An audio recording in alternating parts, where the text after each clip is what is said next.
process. The slides all at the bottom in the navy blue area you can see there. They claim the opposite for a Romney administration, saying basically all of these things that are offered under Obama would be taken away from you by Mitt Romney, and they have reacted to that as well. Joined now by Margie Omero, who is the president of Momentum Analysis, LLC. That's a Democratic public opinion research firm. And Ford O'Connell is a former campaign advisor to John McCain's presidential campaign and the chairman of the Civic Forum PAC. Welcome to both of you. Thank you. Very interesting reactions to this, and we're going to take a look at them in a moment. But Margie, let me start with you. You know, as a woman looking at this girl, Julia, going through her life, does it strike you as odd at all that it's basically one entitlement after the other that is going to help her get from point A to point B to point C? Not at all. When I talk to swing moms, Walmart moms, they say they want to know how these government policies affect their daily lives. And Republicans are certainly welcome to make their own video where a woman is denied access to birth control, forced to get an invasive ultrasound, and then not given any access to any maternity care coverage. That's a Republican video, and I think what this video does is it really emphasizes a very clear policy difference. You know, I mean, Republicans and conservatives have been very outspoken on this slideshow. I want to take a look at a couple of tweets that have been sent out there, and then we'll hear from Ford. But here's just a couple of them. This one from Michelle Malkin. I will read Life of Julia to my kids to show them how not to live their lives, tethered to the nanny state. And then Jonah Goldberg goes a little bit further. He says, hey, where's the part where Obama fixes Julia's broken soul?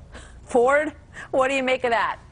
You know, under Obama, I thought the idea was to go forward, not set the women's movement back 50 years. Women should be outraged by Obama's sexist inference that they basically cannot succeed without his nanny state policies. And here's the kicker. Women have already lost 800,000 jobs under Obama, so I don't really get what the message is here. This is obviously a gimmick by a gimmick president to try to get 4 more years.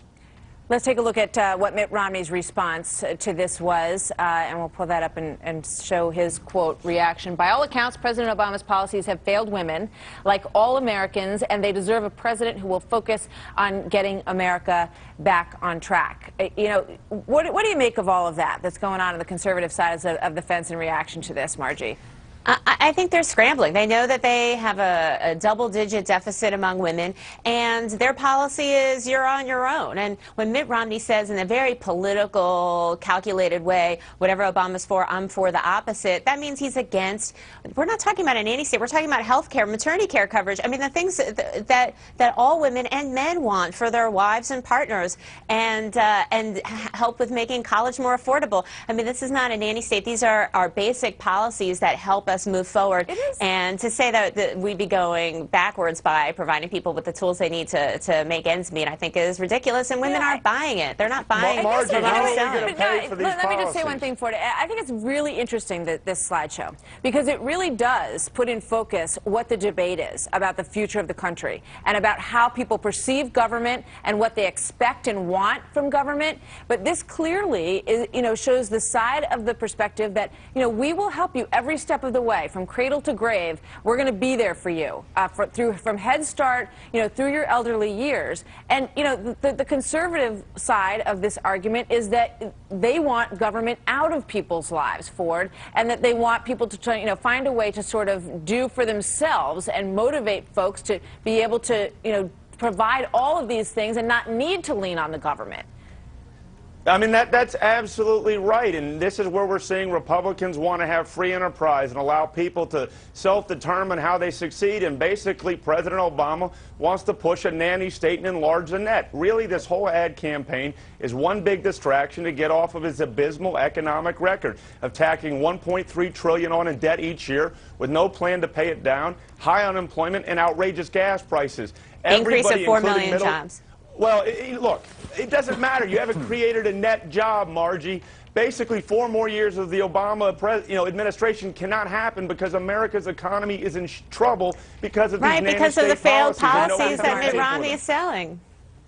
because of the failed Margie, policies that got us into this any mess. way you want. You have no plan to pay down the debt. Middle-class women are suffering just like every other American. And the bottom line is his policies just aren't working. You haven't created one net job. Ford and Margie, thank you so much. Thank we'll you, see. Martha. It'll be Thank interesting you, to see Martha. if this stays on the website and if they build upon it or if it sort of quietly disappears over the next few days. That'll be one to watch. Margie, thanks so much for being here. Ford, great Thank you. debate. Thanks, Just watch guys. the Thank markets. you. They're down about 80.